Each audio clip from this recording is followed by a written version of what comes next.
Well, it might be time to tighten your purses and your wallets. World food prices are rising for a 10th consecutive month in March. It's now hit a 7-year high. What is causing this and what can we do about it? Agricultural economist Paul Makube joining me to unpack what this means for you and I. Paul, good morning. It's always a pleasure speaking to you. I'm taking a look at some of the reports coming out of the United Nations. They're saying a staggering scale of food increases is going to cause acute hunger on a global scale. So that is the irony of this. Even those who have access to food are paying a lot more for it. They can't afford it, and therefore they might not be able to get it.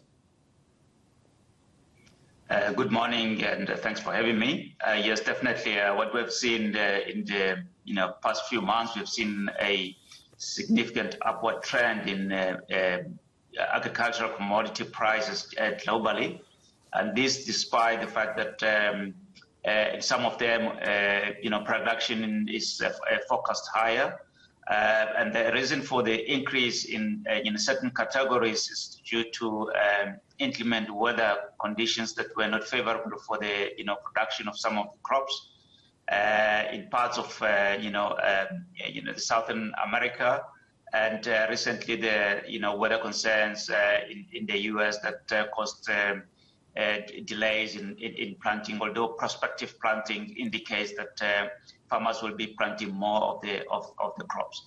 The other increases in the vegetable oils category and also the dairy and the meat categories. As you are aware, China was hit by what we call African swine fever disease in its piglets. There's been a significant upward, trend in imports in that region, and also imports of raw commodities such as your maize or corn, and also soybeans.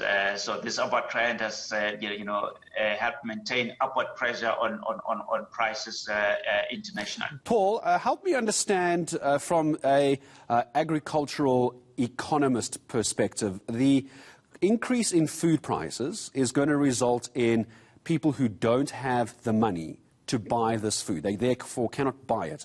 As a result of that, the farmers, the producers of these products are going to be unable to pay their staff and possibly run into trouble sustaining their businesses. This is this knock-on effect that we study in economics, isn't it? So how do we try and find the balance between being able to support the local producers and being able to afford to buy their food? Yeah, the issue here is